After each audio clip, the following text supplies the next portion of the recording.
할렐루야. 9월 둘째 주가 시작되었습니다. 우리 오늘 예배를 위해서 다 같이 기도하실 텐데, 주님, 우리의 몸과 마음이 코로나로 인해서 많이 지쳐 있습니다. 그리고 경제적으로도 많이 어려워졌고 저희의 삶이 많이 바뀌어져 가고 있습니다. 주님, 우리 삶 가운데 정말 주님께서 함께 해달라고 기도하시고, 또한 이 예배를 통해서 더욱더 우리가 바뀌어지는 삶이 될 수 있도록 우리의 삶을 바꿔달라고 우리 이 시간에 다 같이 한 목소리로 기도하시겠습니다. 사랑의 주 하나님 아버지, 감사합니다. 부족한 저희들이 이 자리에 섰습니다. 주님, 오늘 9월 둘째 주 주님께 이 모든 예배를 주님께 드립니다. 주님, 저희가 코로나로 인해서 저희의 모든 것이 바뀌어져 있고, 그리고 바뀜을 받아야 하는 그런 상황이 있습니다. 주님, 우리가 그 상황에서 저희가 지혜롭게 행동하게 하시고, 더욱더 이 상황에서 주님 건강 지켜주시옵시고, 우리가 정말 주님의 뜻에 따라갈 수 있는 우리가 될 수 있도록 주님 인도하여 주시옵소서. 예수 그리스도 이름으로 기도드렸습니다. 아멘. 우리 이 시간에 259장 다 같이 찬양 드리시겠습니다. 예수 십자가에 흘린 피로써 그대는 씻기어 있는가. 더러운 죄 이게 하는 능력을 그대는 참을지 않은가. 예수의 보혈로 그대는 씻기어 있는가. 마음속에 여러 가지 죄악이 깨끗이 씻기어 있는가. 주 예수와 밤낮으로 늘 함께 그대는 행동을 하는가. 아무 때나 어디서나 그대는 십자가 붙들고 있는가. 예수의 보혈로 그대는 씻기어 있는가. 마음속에 여러 가지 죄악이 깨끗이 씻기어 있는가. 주님 예수 다시 올 때 그대는 영접할 예복이 있는가. 그대 몸은 거룩한 곳 천국에 들어갈 준비가 됐는가. 예수의 보혈로 그대는 씻기어 있는가. 마음속에 여러 가지 죄악이 깨끗이 씻기어 있는가. 모든 죄에 더러워진 예복을 주 앞에 지금 다 벗어서 샘물같이 솟아나는 보혈로 금보다 더 이게 씻으라. 예수의 보혈로 그대는 씻기어 있는가. 마음속에 여러 가지 죄악이 깨끗이 씻기어 있는가. 구주 예수 의지함이 심히 기쁜 일일세. 영생 허락 받았으니 의심 아주 없도다. 예수 믿는 것은 받은 증거 많도다. 예수 귀한 예수 믿음 더욱 주소서. 구주 예수 의지함이 심히 기쁜 일일세. 주를 믿는 나의 마음 그의 피에 적시네. 예수 믿는 것은 받은 증거 많도다. 예수 귀한 예수 믿음 더욱 주소서. 구주 예수 의지하여 죄악 벗어버리네. 안위 받고 영생함 주께 모두 얻었네. 예수 믿는 것은 받은 증거 많도다. 예수 귀한 예수 믿음 더욱 주소서. 구주 예수 의지하여 구원함을 얻었네. 영원 무궁지나고 주여 함께 하소서. 예수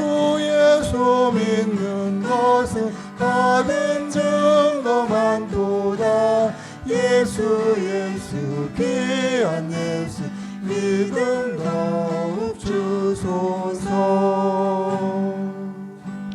우리 이 시간에 다 같이 한 목소리로 이 예배를 위해서 기도하실 텐데 주님께서 이 예배를 인도하여 주시옵소서.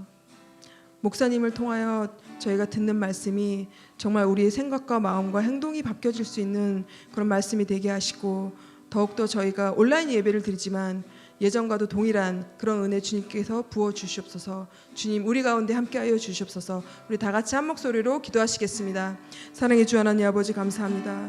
우리를 사랑하셔서 여기까지 왔습니다. 주 하나님, 이 예배를 주님 아버지, 주님께 아버지 맡겨드리오니 주님께서 임재하여 주시옵소서. 이 예배 가운데 주 하나님 아버지여, 온라인 예배를 드리고 있습니다. 정말 현장에서 드리는 예배는 아니지만 주님 동일한 은혜 주시옵소서. 주님께서 정말 저희가 은혜를 받을 수 있는 넉넉한 자들이 되게 주님께서 인도하여 주시옵소서. 주님, 생활의 어려움 아버지 하나님 잊지 않게 하시고, 경제적으로 어렵지 않게 하시고, 모두 다 윤택하게 하셔서 정말 저희가 옳고 바른 신앙인이 될 수 있도록 주님 저희를 인도하여 주시옵소서. 예수 그리스도 이름으로 기도드렸습니다. 아멘.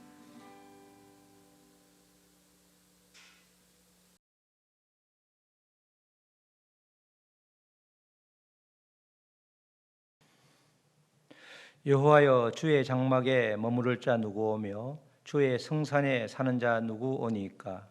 정직하게 행하며 공의를 실천하며 그의 마음의 진실을 말하며 그의 혀로 남을 허물하지 아니하고 그의 이웃에게 악을 행하지 아니하며 그의 이웃을 비방하지 아니하며 그의 눈은 망령된 자를 멸시하며 여호와를 두려워하는 자들을 존대하며 그의 마음에 서운한 것을 해로울지라도 변하지 아니하며 이자를 받으려고 돈을 꾸지 아니하며 뇌물을 받고 무지한 자를 해하지 아니하는 자이니 이런 일을 행하는 자는 영원히 흔들리지 아니하리이다. 아멘.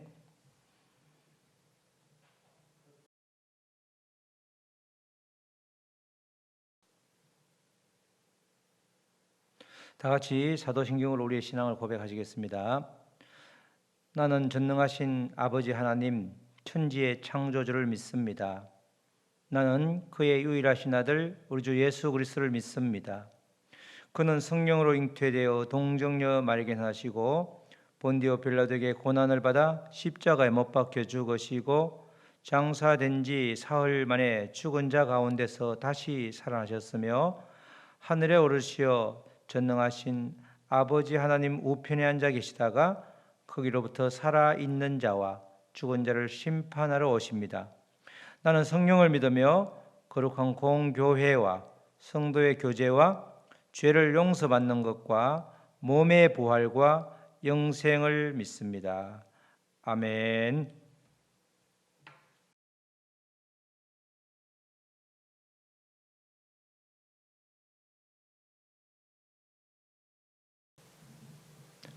다 같이 기도하시겠습니다.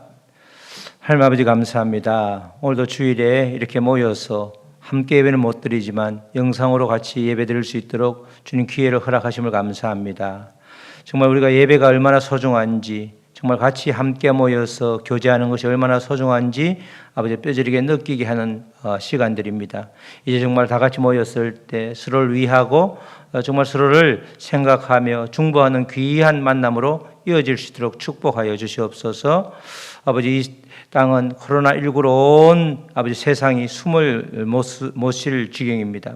이런 아버지 고통의 아버지 시간 속에서도 주님은 살아계셔서 계속해서 우리를 돌봐주시고 우리에게 소망을 주시고 또 우리가 살아갈 힘을 주시는데 정말 감사하지 않을 수 없습니다.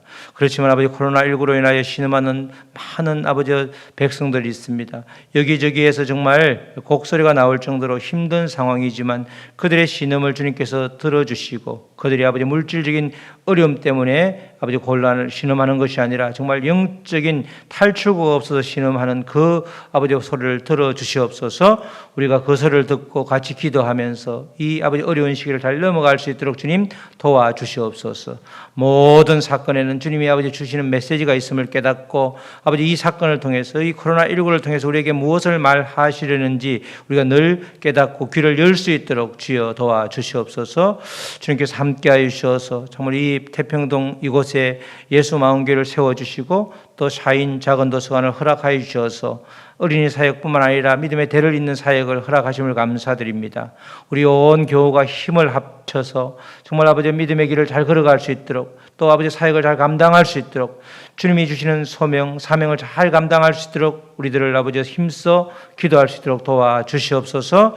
주님께서 아버지 특별히 환우를 위해서 기도할 때 한 분 한 분을 주님께서 귀하게 여기시오니 그들의 아버지 육신의 아픔을 주님께서 달래주시고 또 치유하여 주시고 만져주셔서 온전히 아버지 주님의 아들 딸로 살아갈 수 있도록 주님 도와주시옵소서. 아버지 환우들로 인해서 아버지 가족들이 아버지 많이 힘겨운 가족도 있고 또 여러 가지 아버지 어려움에 아버지 봉착한 아버지 가족도 있지만 그러나 주님께서 친히 인도하여 주심에 이 아버지 질병을 통해서도 주님을 만나는 귀한 역사가 있게 하여 주시옵소서. 아버지 우리의 환우들의 경중이 있지만 모두를 다 주님께서 치유하여 주셔서 정말 살아계신 주님을 아버지 체험하는 귀한 시간들로 허락하여 주시옵소서. 아버지 교회를 아버지 섬기는 수많은 아버지 분들 여기저기에서 아버지 있습니다. 이름도 없이 빛도 없이 섬길 때에 그 아버지 섬긴 그 아버지 주님께 드린 그 시간들 그 건강들을 주님께서 지켜주시고 아버지 갚아주셔서 참으로 놀라운 주의 역사를 맛보아 알 수 있도록 주여 도와주시옵소서. 오늘도 말씀을 들고선 부족한 종에게 아버지 성령의 기름을 부어주셔서 아버지 선포된 말씀을 통해서 그 말씀이 우리 마음에 새겨지고 또 우리의 삶을 해석할 수 있는 귀한 아버지 그런 표준이 될 수 있도록 주여 도와주시옵소서. 감사하며 이 모든 말씀 예수 그리스도의 이름을 받들어 기도드렸습니다. 아멘.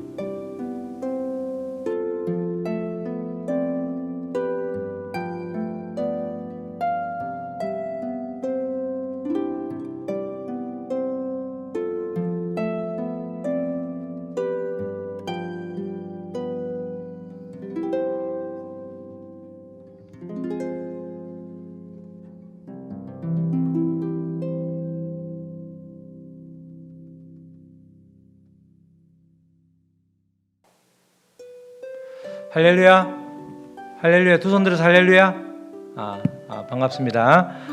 비대면 영상 예배로 이렇게 예배를 드리게 되는데 지금 여러분들 환영합니다. 정말 바로 대면 예배, 바로 앞에 여러분들과 같이 모여서 함께 예배 드릴 날을 손꼽아 기다리면서 우리 대면 예배의 시작은 전체 카톡방에 공지해 드리도록 하겠습니다.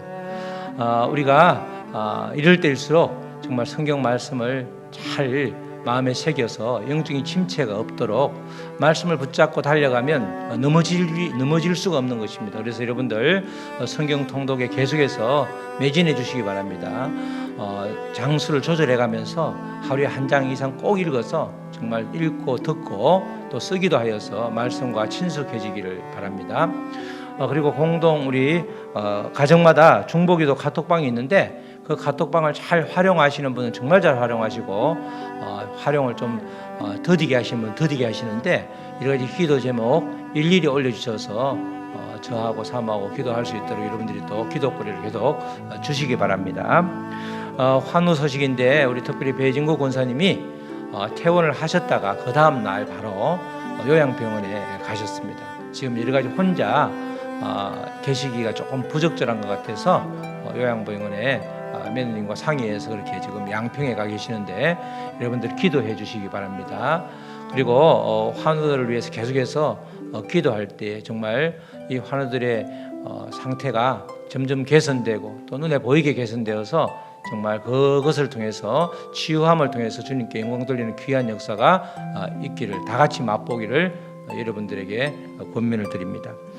유튜브 영상 설교 정말 이은성 목사 이렇게 치면 영상이 쫙 뜹니다. 여러분들 아직 구독 안 하신 분들 꼭 구독하시면 불이 깜빡깜빡 오니까 구독하시고 또 주변에도 이렇게 널리 전파해서 정말 복음의 온천에 이렇게 전달될 수 있도록 여러분들 중간 역할을 잘 해주시기 바라겠습니다.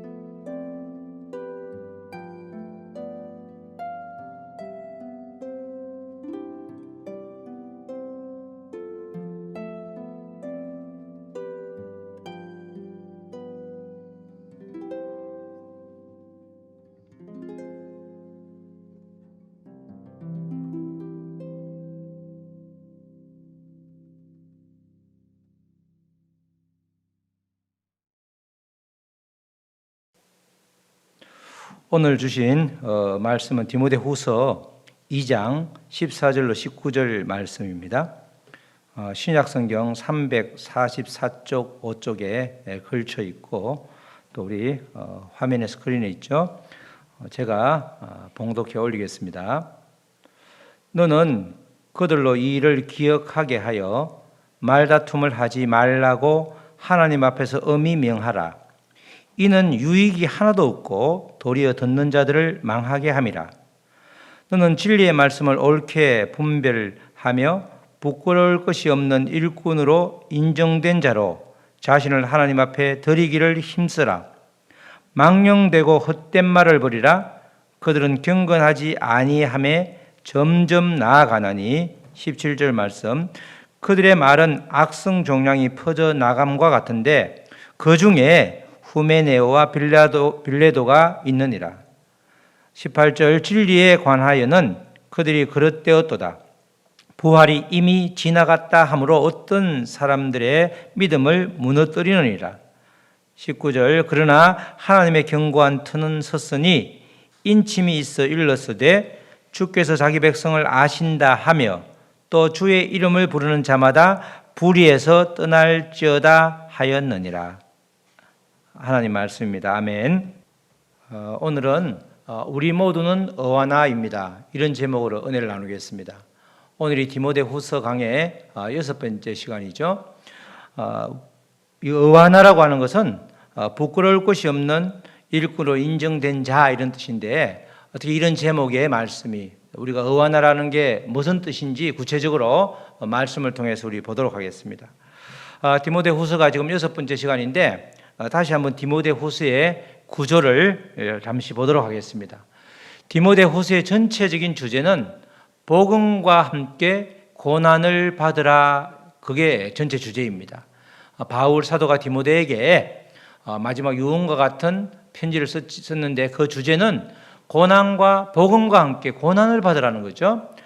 그래서 그게 전체 주제인데 이제 그것을 몇 단락으로 나누면 편지다 보니까 1장 1절에서 5절까지는 서론, 첫 인사죠. 잘 있냐? 그런 첫 인사인데 그 내용이 생명의 약속에 대한 이야기를 넣어놨습니다. 그래서 약속을 붙들라, 생명의 약속을 붙들라, 생명의 약속을 붙들라는 게 첫 인사의 내용이었고, 그리고 제일 마지막에 4장 19절로 22절은 끝맺는 말인데 은혜가 너희와 함께 있을지어다. 은혜가 계속해서 함께 있기를 바란다는 그런 내용입니다. 그래서 이제 첫 인사와 끝 인사를 제일 맨 앞과 맨 끝에 두고 본 가운데 본론이 1장 1절 6절로부터 해서 2장 전체까지, 그리고 앞에 후반부는 본론의 후반부는 3장부터 그다음에 4장 18절까지 이렇게 이제 이어지는 거죠. 지금 우리는 1장 6절로부터 2장 26절, 다시 말해서 본론의 전반부를 하고 있는데 여기에 주제는 사역에 경고하라, 사역을 굳건히 하라, 이런 내용으로 이어지는데 그 내용은 디모데의 믿음하고 복음 사역자의 바른 자세를 이야기하고 있습니다. 그래서 지난주에도 복음 사역자는 어떻게 행해야 되는가, 어떻게 살아야 되는가, 어떤 자세를 유지해야 되는가, 이런 말씀이었는데 이어서 오늘도 마찬가지로 복음 사역자가 계속해서 가져야 되는 바른 자세를 잘 설명을 해주고 있죠. 그 내용이 이제 오늘 이어지는 말씀입니다. 오늘 말씀은 디모데후서 2장 14절로 19절 말씀이죠. 14절로 19절 말씀인데 전체가 2장 전체는 사실은 복음 사역자의 자세에 대한 말씀이기 때문에 지난주에도 이번 주에도 마찬가지로 다 그런 말씀이죠. 우리가 지난주에 나눈 말씀은 2장 8절로 13절이었는데 그 말씀은 디모데를 포함해서 모든 복음 사역자가 복음을 전할 때 고난을 받게 되는데 그 과정에서 반드시 필요한 것이 인내라고 하는 그런 덕목이라고 그랬죠. 고난이 있지만 인내를 해야 되는데 인내함으로써 결국은 이길 수 있는 그런 이유는 바로 장래에 영광이 너무나 분명하고 확실하기 때문에 그렇게 된다는 것입니다. 그래서 고난을 인내하는 모범으로 이렇게 가까이 있는 바울을 말할 수 있고 또 근본적으로는 예수 그리스도의 삶을 통해서 이렇게 고난을 이겨내는 고난을 인내로서 이겨내는 그 모범을 찾을 수 있다라고 하는 게 지난주의 말씀이었죠. 오늘 말씀은 2장 14절로 19절 말씀은 충성된 복음 사역자들이 복음을 제대로 전하기 위해서 어떤 자세를 구체적으로 가져야 하는지 그 구체적인 방법을 제시를 하고 있습니다. 그리고 이어서 이단에 대한 그런 경계 부분을 강조하는 것이 오늘 2장 14절로 19절 말씀이 되겠습니다. 먼저 충성된 사역자들은 어떤 자세를 취해야 하는가 그 부분에 대한 말씀이죠. 14절 말씀에서 말다툼을 하지 말라 그 내용이 첫 번째 자세입니다. 14절에 너는 그들로 이 일을 기억하게 하여 말다툼을 하지 말라고 하나님 앞에서 엄히 명하라. 이는 유익이 하나도 없고 도리어 듣는 자들을 망하게 함이라 이렇게 말씀하죠. 충성된 복음 사역자, 다시 말해서 말씀을 가르치는 사람에게는 이 일을 먼저 기억하라 이렇게 말하죠. 14절에 너는 그들로 이 일을, 너는 디모데고 그들은 복음 사역자들인데 그들로 이 일을 기억하게 하라는 거죠. 말다툼을 하지 말라고 말하기 전에 이 일을 기억하라는 거예요. 이 일이라는 게 바로 지난번에 끝에 말씀드린 좁게는 우리 디모데후서 2장 11절 13절 말씀이고 조금 넓게는 그 전에 8절로 13절 또 더 넓게는 그 앞에 1절로 13절 모두를 말하는 거죠. 우리가 좁게 이 일을 범위를 좁혀서 보면 11절 13절 말씀입니다. 우리가 지난주에 봤던 말씀이죠. 한번 읽겠습니다. 11절로 13절 말씀 11절 말씀이죠. 밑보다 이 말이요. 우리가 주와 함께 죽었으면 또한 함께 살 것이요. 복음을 인내함으로써 받게 되는 영광을 말하는 거죠. 또한 하나님과 주님과 함께 살게 된다는 거예요. 복음을 이렇게 인내하게 되면, 그리고 참으면 또한 왕노릇한다. 참게 되면 왕노릇하는 그런 권세를 가진다는 거죠. 우리가 주를 부인하면 주도 우리를 부인하실 것이라. 13절에 우리는 밑범이 없을지라도 주는 항상 밑보시니 자기를 부인할 수 없으리라. 항상 주님은 밑보시다는 게 복음이라고 그랬죠. 주님은 변하지 않고 늘 그 자리에 계시기 때문에 우리의 어떠함과 상관없이 우리를 기다려 주신다는 것입니다. 이렇게 11절로 13절 말씀, 이 말씀을 잘 기억하라는 거죠. 복음을 전하다가 받게 되는 고난이 있는데 그 고난을 인내함으로 이기게 되면 정말 영광의 축복이 기다리고 있다. 그래서 그것을 분명하게 기억을 하라는 겁니다. 고난을 받을 때 인내하게 되면 정말 주와 함께 사는 영광을 누리게 되고 또 왕노릇하게 되고, 이만큼 놀라운 축복이 없다는 거죠. 정말 항상 믿으신 주님이기 때문에 어떠한 경우에도 우리를 품어주시니까 이런 놀라운 그런 복이 없다는 것입니다. 이런 인내의 축복을 기억하게 하여서 말다툼을 하지 말라는 것입니다. 얼마나 말다툼이라는 것이 후유증이 큰지 말다툼을 하지 못하도록 오늘 말씀에서는 하나님 앞에서 엄하게 명령하라 그렇게 말하죠. 우리 14절 말씀 뒤에 보면 하나님 앞에서 엄하게 명령하라는 거야. 절대 말다툼을 하지 말라 이런 말을 강조하고 있는 거죠. 그러기 위해서는 필요한 것이 복음을 전하다가 고난받을 때 인내함으로 승리했을 때의 그 감격, 고난을 받을 때 인내하게 되면 승리하게 되잖아요. 그 승리했을 때의 그 감격을 기억하면 말다툼, 다시 말해서 논쟁에 휘말리지 않게 된다는 것입니다. 그래서 그렇게 논쟁이라는 것, 그것은 좋은 게 아니라는 겁니다. 지금 이 당시에는 이단, 다시 말해서 거짓 교사들이 아주 교회 내에 와서도 지금 분란을 일으키고 있는 이런 시기였기 때문에 그들은 무너뜨리게 하려고 또 주변의 성도들을 그렇게 영적인 상태를 아주 이렇게 힘들게 하려고 지금 나타난 존재들이기 때문에 거기 정면으로 붙어가지고는 도움이 될 게 하나도 없다는 겁니다. 그래서 논쟁, 말다툼을 피해라, 말다툼을 금지하라는 거죠. 그 이유를 14절 말씀 뒷부분에서 분명히 하고 있죠. 이유가 두 가지가 있는데 첫째 이유는 말다툼이라는 것이 유익이 하나도 없다는 거예요. 유익이. 누구에게든 유익이 되면 되는데 유익이 하나도 없다는 거죠.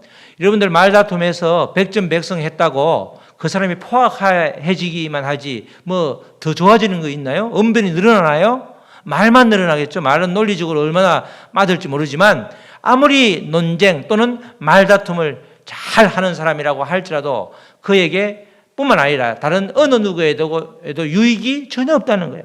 전혀 유익이 없는 걸 왜 하냐는 거죠. 그러니까 하지 마라. 둘째 이유는 그런 말다툼을 듣고 있는 다른 그리스도인들을 역시 그 말다툼이 망하게 한다는 거예요. 망하게. 싸움을 할 때, 말다툼을 할 때 상대방하고 둘이만 있으면 좋은데 그 주변에 사람들이 있을 거 아니에요. 근데 그 말을 들으면 덕이 안 되기도 하고 은혜가 안 되기도 하면 그 전혀 엉뚱한 전혀 상관이 없는 그 옆에 있는 사람이 아주 그 영적으로 침체될 수가 있는 거죠. 오히려 실족할 수 있다는 거죠. 그래서 예수님도 그런 말씀을 하잖아요. 마태복음 우리 18장 6절 7절에서 예수님께서도 주변에 있는 바로 옆에 있는 성도들에게 신앙을 잃어버리게 하는 것만큼 나쁜 것이 없다 그렇게 말씀하잖아요. 우리가 마태복음 18장 6절로 7절 말씀을 제가 읽겠습니다.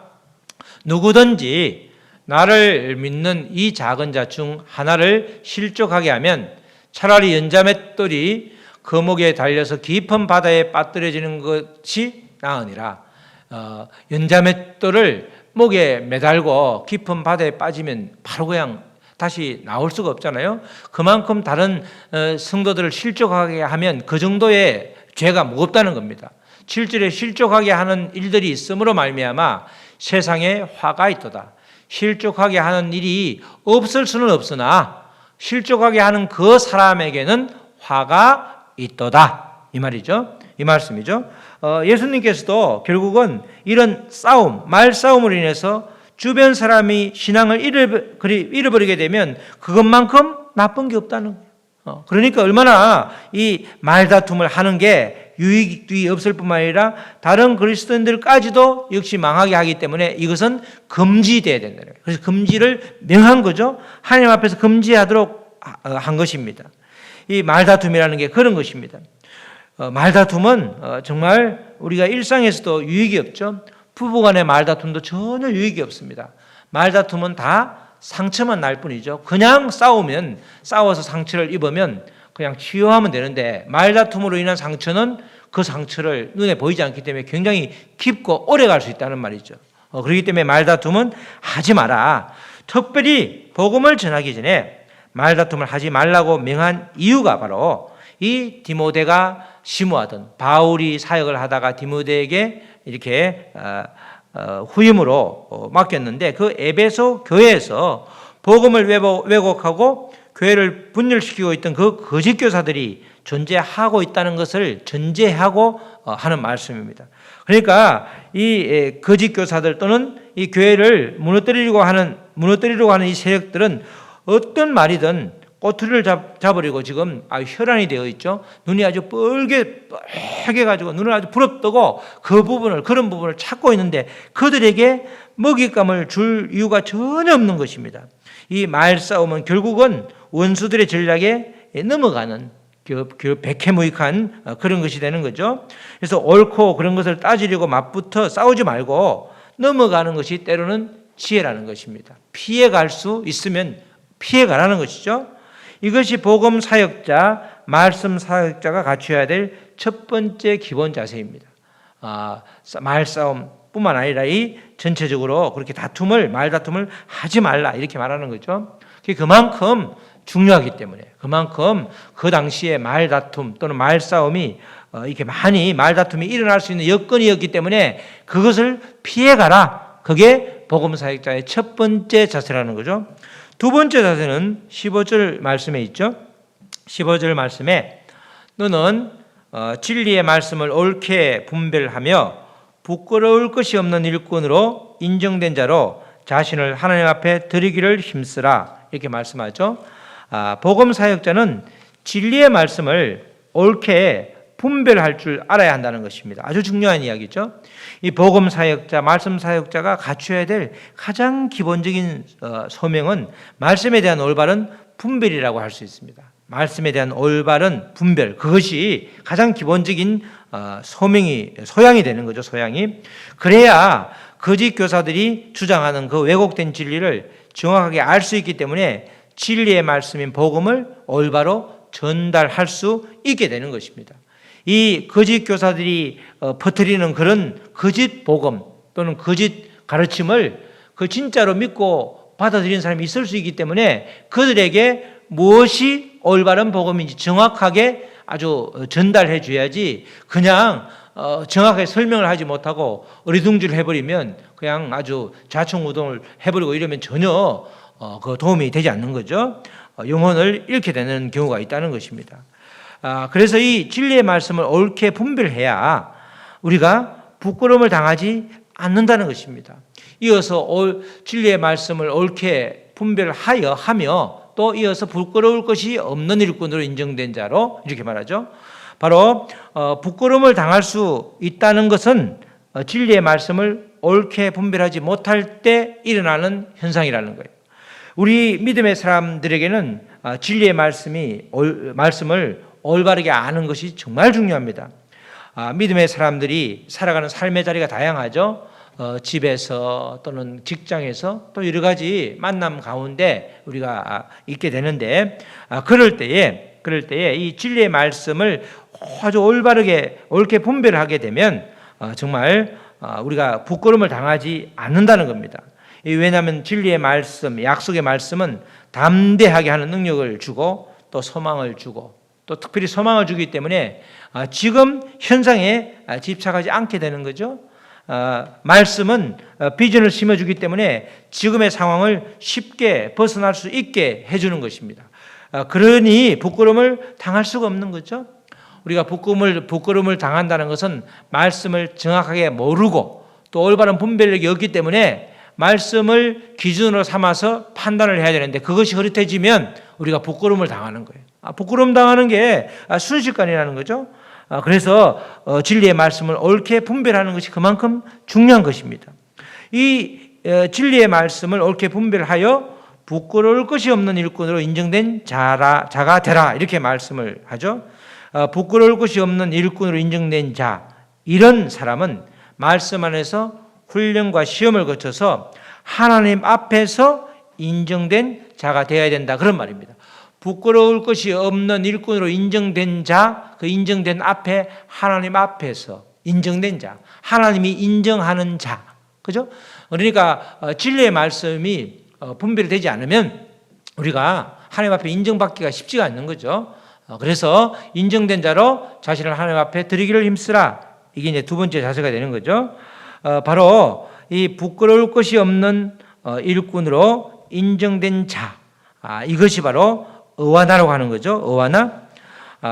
의와나라는 것은 영어로 우리가 성경 말씀에 의와나는 approved, 인정된 workman, 일꾼들. 근데 인정된 일꾼들은 are not ashamed, 부끄러움을 당하지 않습니다. 이런 영어 본문이죠. 인정된 일꾼은 부끄러움을 당하지 않습니다. 이런 말씀인데 거기 앞에 글자를 딱 따서 이렇게 모아놓은 것이 의와나라고 하는 것입니다. 우리가 오후 예배 때 드리는 의와나 있죠. 그 의와나가 바로 이 말입니다. 인정된 일꾼은 부끄러움을 당하지 않습니다. 다른 말로 이렇게 말을 인정된 자를 제일 뒤로 빼면 부끄러울 것이 없는 일꾼으로 인정된 자, 바로 의와나. 그래서 우리 모두는 의와나가 되어야 되는 거죠. 결국은 의와나는 반드시 말씀을 정확하게 알고 분별할 수 있을 때 가능한 것입니다. 그래서 의와나 예배, 어린이 예배할 때 의와나 예배는 말씀을 굉장히 강조하면서 말씀을 계속해서 암송하고 그 말씀을 적용하는데 끊임없이 힘을 쏟아붓고 있는 거죠. 그래서 우리가 이 부끄러움이 없는 의와나가 되기 위해서, 부끄러움이 없는 그 아주 일꾼으로 인정된 자가 되기 위해서는 그 말씀을 알아야 되기 때문에 강단에서, 교회에서 계속해서 말씀을 강조하고 또 말씀 통독을 강조하고 말씀을 정확하게 알아할 때 우리가 이런 의와나로 될 수 있기 때문에, 의와나가 될 수 있기 때문에 그렇게 하는 것이죠. 복음 사역자, 말씀 사역자가 말씀을 정확하게 알지 못하고 분별하지 못하면 그 사역을 할 수가 없는 것입니다. 말 그대로 복음 사역자, 말씀 사역자라면 복음을 전달하는 사람이고 말씀을 전달하는 사람인데 복음, 말씀을 잘 알지 못하면 무엇을 전달합니까? 실체가 없는데 뭘 전달하는 거죠? 그래서 그 실체를 갖추기 위해서 반드시 말씀, 그 말씀도 올바르게 분별을 할 수 있을 때에 우리는 어떤 상황에서도 부끄러움을 당하지 않는, 그래서 하나님 앞에 인정된 자로 서게 되는 것입니다. 바로 이렇게 말씀을 잘 분별해서 의완화가 되면 하나님께 힘써 자신을 드리는 자가 되어라, 이렇게 주문을 하고 있죠. 나 혼자서 말씀을 많이 알고 분별력이 있는 것으로 끝나서는 안 되고 그런 자신을 하나님께 힘써 드리라는 거예요. 다른 말로 복음사에게 최선을 다하라는 것입니다. 내가 말씀을 깨닫고 말씀을 분별할 수 있으면 분별하지 못하는, 말씀을 아직 분별하지 못하는 그런 다른 주변의 사람들에게 그 정확하게 내용을 알려줘야 되는 거죠. 내용을 알려줘야 되는 것입니다. 이 바로 복음 사역자들이 이런 자세, 논쟁에 쉽게 휩쓸리지 않고 말씀을 옳게 분별하게 되면 교회에 악한 영향을 미치는 세력들을 얼마든지 물리칠 수 있고 경계할 수 있는 것이죠. 영적인 체력이 길러지는 것입니다. 바로 이 두 가지가 오늘 특별히 복음 사역자, 말씀 사역자들이 갖추어야 될 자세라는 것입니다. 그런데 이어서 이런 말씀 앞에 서 있으면 관계없는데 서 있지 않을 때는 그 이단들 또는 거짓 교사들의 유혹에 얼마든지 넘어갈 수 있는 거죠. 자, 악한 세력들을 경계해야 되는데 16절에서 18절 말씀이 악한 세력들을 경계해야 되는, 또 악한 세력들의 주장을 말하고 있죠. 16, 17, 18절입니다. 망령되고 헛된 말을 버리라. 망령되고 헛된 말이라는 것은 거짓 교사들이 주장하는 거짓 교훈을 말하는 거죠. 그것을 절대 받아들이면 안 된다. 그들은 경건하지 아니함에 점점 나아가나니, 경건하는 구석이라고는 찾아볼 수도 없는, 전혀 말씀 따로 행동 따로 우리가 아는 약속의 말씀하고 전혀 상관없이 살아가는 사람들이니 그들을 본받지 말라는 거죠. 그들의 말은 악성 종량이 퍼져나간 것 같은데 그 중에 후메네오와 빌라도가 있느니라.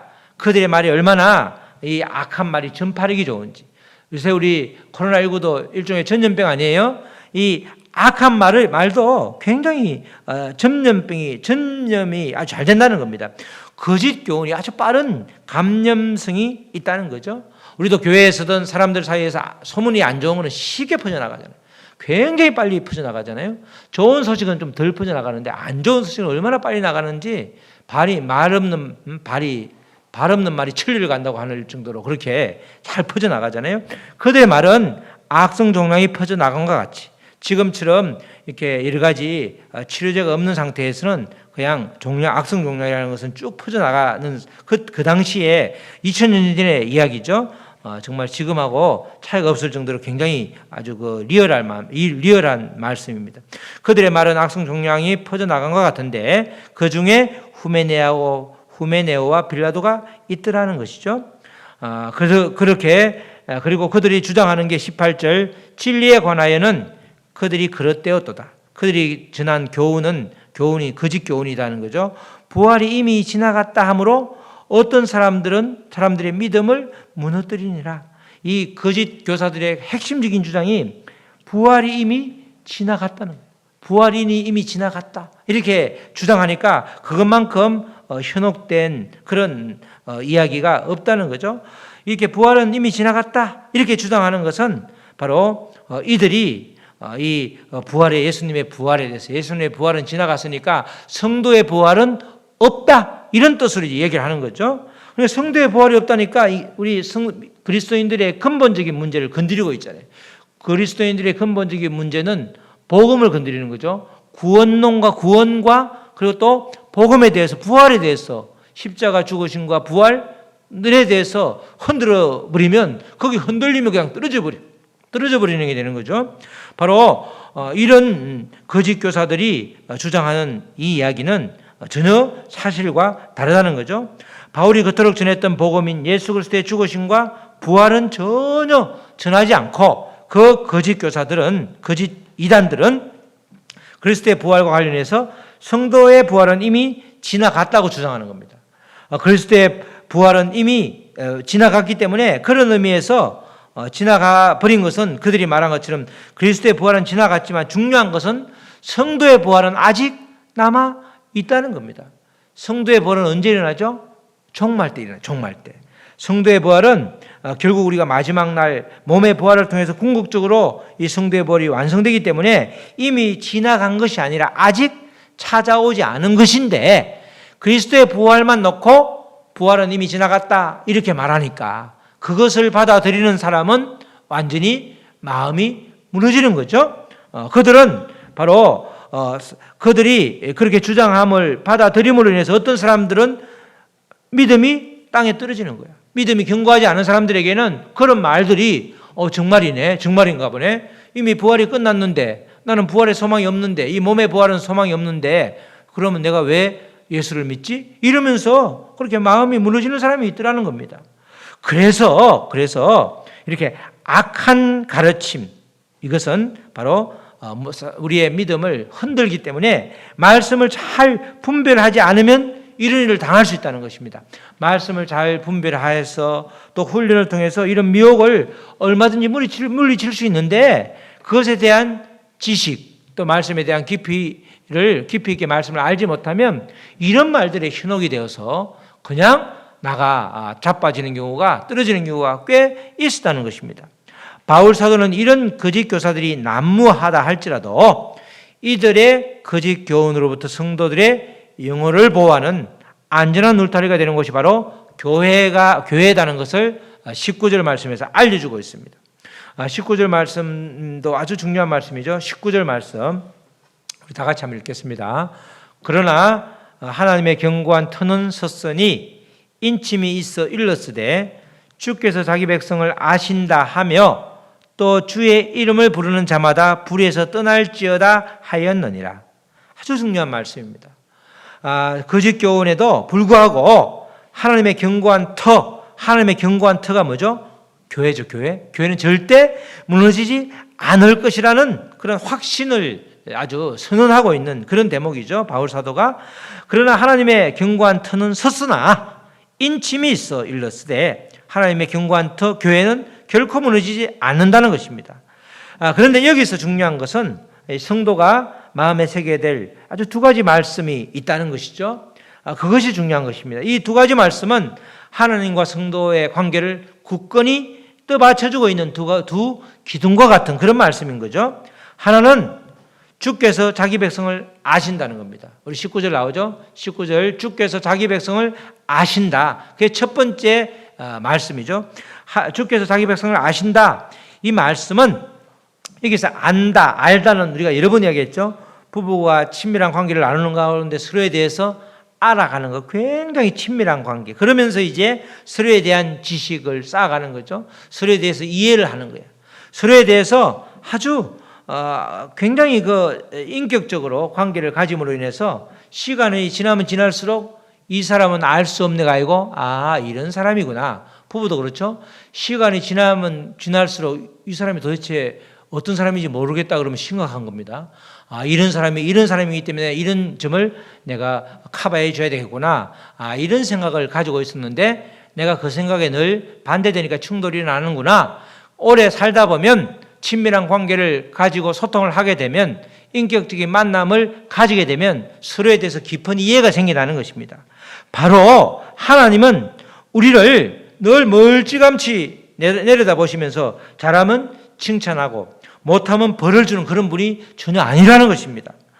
하나님께서는 당신의 백성으로 우리를 아주 인정해주고 계속해서 전인격적인 관계로 저 깊은 관계 가운데 우리를 속속들이 우리를 알고 있고, 시간이 흐를수록 우리에 대한 삶에 아주 깊이 있게 관여를 하신다는 것입니다. 그래서 하나님은 그런 하나님은 우리에게 친밀한 교제를 통해서 우리를 이해하고 우리를 또 느끼시는 그런 분이 바로 우리 주님이라는 거죠. 심지어 우리도 알지 못하는 우리의 머리털까지 세신다고 그러잖아요. 하나님께서 얼마나 우리를 잘 알길래 우리의 머리털까지 세실 정도로 우리에게 관심이 많다는 거예요. 그죠? 그 정도로 우리에게 관심이 많다는 거죠. 하나님은 그런 분이라는 거예요. 그렇기 때문에 우리가 하나님 안에서 있을 때에 바로 기쁨과 만족감과 안정감을 느낄 수 있다는 것입니다. 주님이 우리를 아시기 때문에 우리는 주님 안에 머물기만 하면 우리가 행복자가 되는 거예요. 내가 지금 어렵고 힘들다, 여러 가지 상황 속에서 그 상황 때문에 또 여러 가지 관계 때문에 어려움이 있다라고 할 때에 우리가 주님 안으로 들어가면 그 안에서 문제가 해결될 뿐만 아니라 행복자로 다시금 일어서게 되는 것입니다. 그래서 주님 안에 있어야 된다는 말은 다른 말로 하면 주님의 말씀을 붙잡고 말씀을 묵상하면서 말씀에서 나의 삶을 자꾸 해석하려고 하는, 말씀을 통해서 나를 통과시키는 그런 작업을 계속 해야 된다는 것입니다.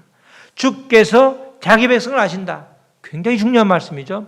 하나님께서 나를 아신대. 그냥 아시는 것이 아니라 나의 머리털까지, 머리카락 수까지 세고 계신대. 그럼 얼마나 잘 안다는 거예요. 그 말은 나를 속속들이 안다는 거야. 얘는 이런 말을 할 때 좋아하고 이럴 때 좋아하고 이 하나하나 모든 것을 다 예상해서 대응할 수 있을 정도로 우리와 친밀하다는 거야. 그죠? 너무너무 친밀한데 여러분들 친밀한 사람이 갑자기 쌩하게 말도 안 하고 그러면 얼마나 서운하겠어요. 그죠? 부부가 그렇게 친밀하게 잘 지내는데 아무 특별한 이유도 없는데 갑자기 말을 안 하는 거야. 그러면 얼마나 힘들겠냐고. 그렇죠? 그런데 우리 주님은 그렇지 않다는 거예요. 우리 주님은 언제나 우리가 팽하고 돌아서도 끝까지 기다려 주시는 거죠. 왜? 주께서 나를 아시기 때문에. 나하고 관계를, 나하고 친밀한 그런 사이로 지금 주님을 받아들이면서부터 계속 이어져 왔기 때문에 그 신뢰관계, 주님이 나를 향한 그런 애정은 아무도 끊을 수가 없다는 거예요. 그게 로마서 8장 말씀이죠. 또 다른 하나의 말씀은 이 두 가지 기둥과 같은 하나의 말씀은 하나님과 성도의 관계를 굳건하게 받쳐주는 또 두 번째 말씀이죠. 주의 이름을 부르는 자마다 불에서 떠날지어다 하는 말씀. 마지막 나오죠. 다 같이 우리 한번 볼까요? 주의 이름을 부르는 자마다 불에서 떠날지어다. 예수 그리스도를 믿는 사람들은 모두 불의한 일을 행하지 말아야 한다는 것이죠. 이것은 하나님과 성도 관계에서 매우 중요한 것입니다.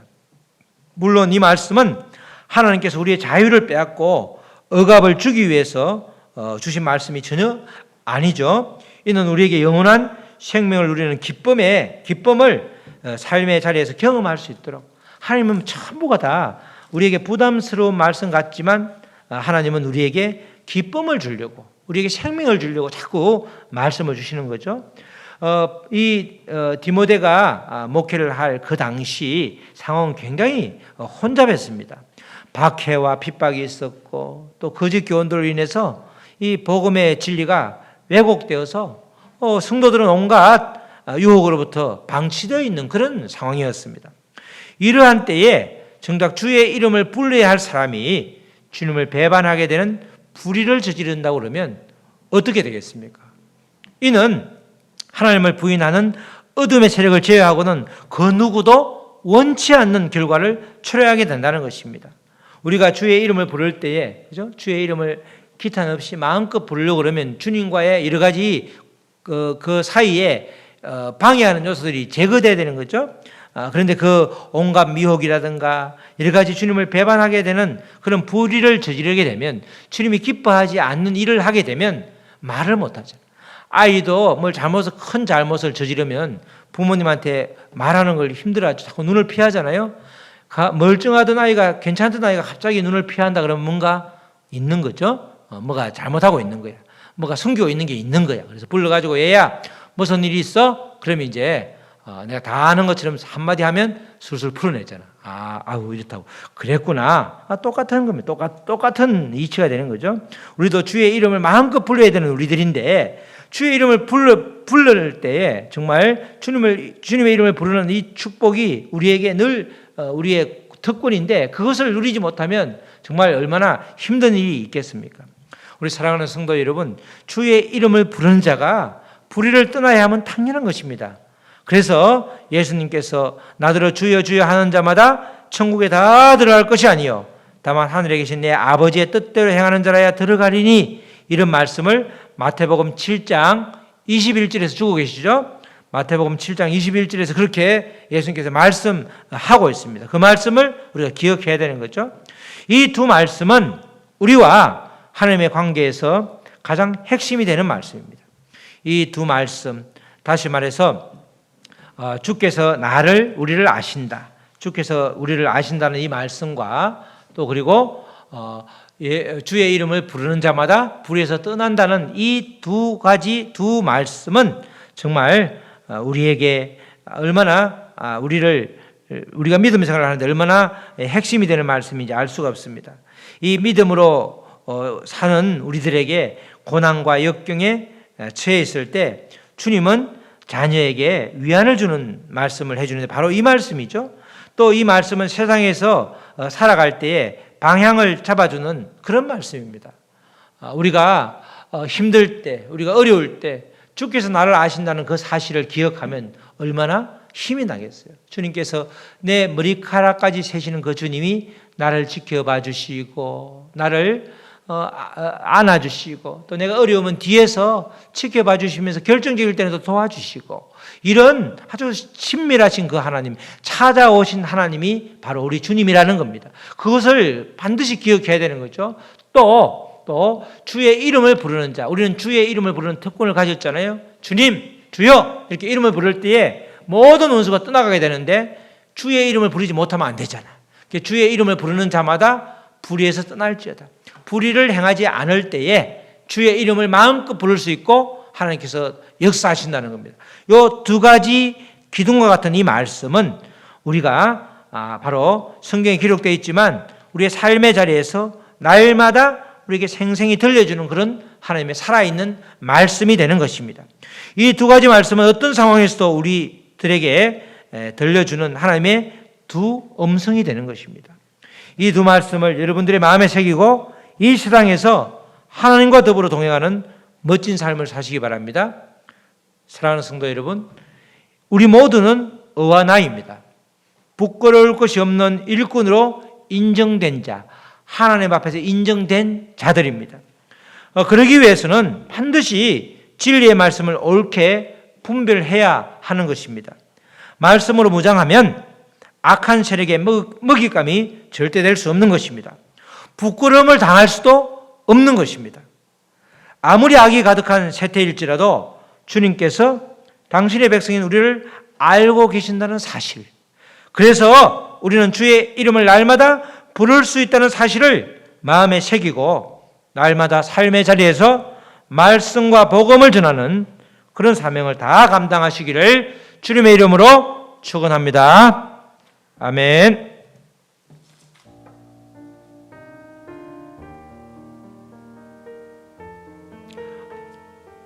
우리 주신 말씀 붙들고 기도하시겠습니다. 하나님 아버지, 우리 모두는 어와 나입니다. 부끄러울 것이 없는 일꾼으로 인정된 자들입니다. 하나님 앞에서 부끄러움이 없는 일꾼으로 인정된 자로 정말 복음을 마음껏 전할 수 있도록 우리가 온전한 어와 나가 될 수 있도록 주여 도와주시옵소서. 그러기 위해서 진리의 말씀을 옳게 분별하게 하여 주시옵소서. 오늘 우리는 모두 어와 나입니다. 이 고백이 우리의 고백이 되게 해달라고 우리 다 같이 기도하시겠습니다. 하나님 아버지 감사합니다. 정말 우리 모두는 어와 나입니다. 우리는 진리의 말씀을 옳게 분별하기만 하면 부끄러움을 당할 수가 없고 또 하나님 앞에서 온전한 일꾼으로 인정된 자들로 살아갈 수 있는 것입니다. 우리가 말씀으로 무장할 때 그 어떤 원수도 우리를 무너뜨리지 못하게 되는 것입니다.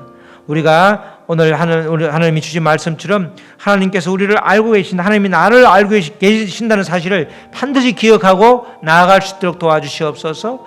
내가 하나님께 기억되는 존재, 내가 이 세상을 만드신 그 대단하신 우리 창조주 하나님이 나를 기억한다는 그 사실을 알 때에 아버지, 우리는 우리의 존재감은 더욱더 있게 되는 것입니다. 나는 아무것도 아닌 하찮은 존재가 아니라 하나님이 기억하시는 존재, 하나님이 주목하고 하나님이 늘 가까이에서 우리를 바라보고 우리와 함께 해준다는 그 사실을 반드시 믿고 나아갈 수 있도록 우리에게 힘을 주시옵소서. 이 말씀을 새기게 하여 주시옵소서. 또 뿐만 아니라 그러므로 인해서 날마다 주의 이름을 부르는 그런 아버지 인정된 자로 살게 하여 주시옵소서. 우리가 주의 이름으로 구하는 것은 무엇이든지 주신다고 하신 말씀처럼 예수 이름을 부르는 그런 권세를 주셨사오니 그 이름을 부름으로 인해서 우리의 모든 상황들이 아버지 변화되고 또 나아지고 또 응답되는 귀한 역사가 있게 하여 주시옵소서. 뿐만 아니라 이런 복음으로 무장하여서 옳게 분별된 말씀을 통해서 말씀을 잘 전하는, 복음을 잘 전하는 복음 전도자, 말씀 전도자로 살 수 있도록 우리를 도와주시옵소서. 감사하며 이 모든 말씀 예수 그리스도의 이름으로 기도드렸습니다. 아멘.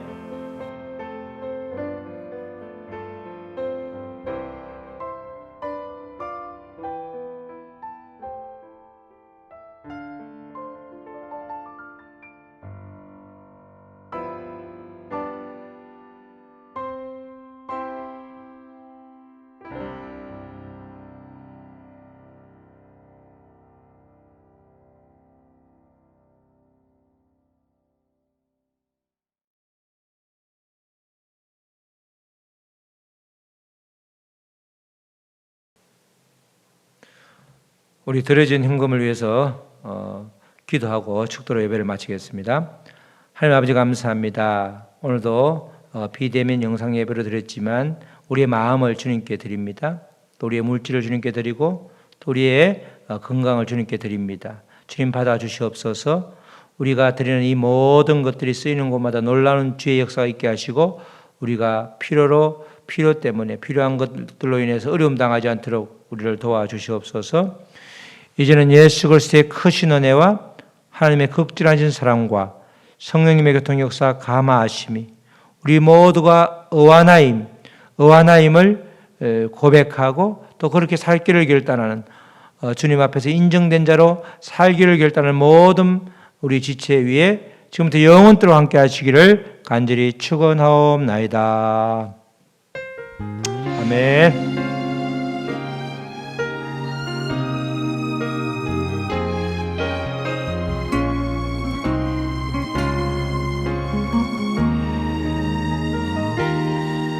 전능하신 나의 주 하나님은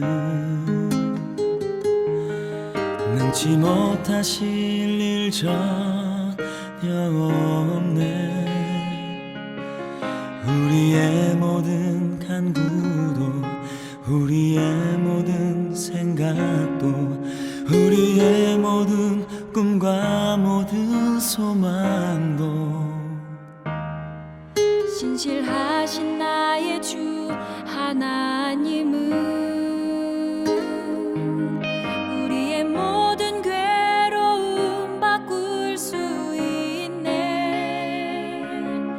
불가능한 일 행하시고 죽은 자를 일으키시니 그를 이길 자 아무도 없네. 주의 말씀을 의지하여 깊은 곳에 금을 던져 오늘 그가 놀라운 일을 이루시는 것 보라. 주의 말씀 의지하여 믿음으로 금을 던져 믿는 자에게 능치 못함 없네. 전능하신 나의 주 하나님은 능치 못하실 일 전혀 없네. 우리의 모든 간구도 우리의 모든 생각도 우리의 모든 꿈과 모든 소망도 신실하신 나의 주 하나님은 우리의 모든 괴로움 바꿀 수 있네. 불가능한 일 행하시고 죽은 자를 일으키시니 그를 이길 자 아무도 없네. 주의 말씀 의지하여 깊은 곳에 금을 던져 오늘 그가 놀라운 일을 이루시는 것 보라. 주의 말씀 의지하여 믿음으로 금을 던져 믿는 자에게 능치 못함 없네. 주의 말씀 의지하여 깊은 곳 곳에 금을 던져 오늘 그가 놀라운 일을 이루시는 것 보라. 주의 말씀 의지하여 믿음으로 금을 던져 믿는 자에게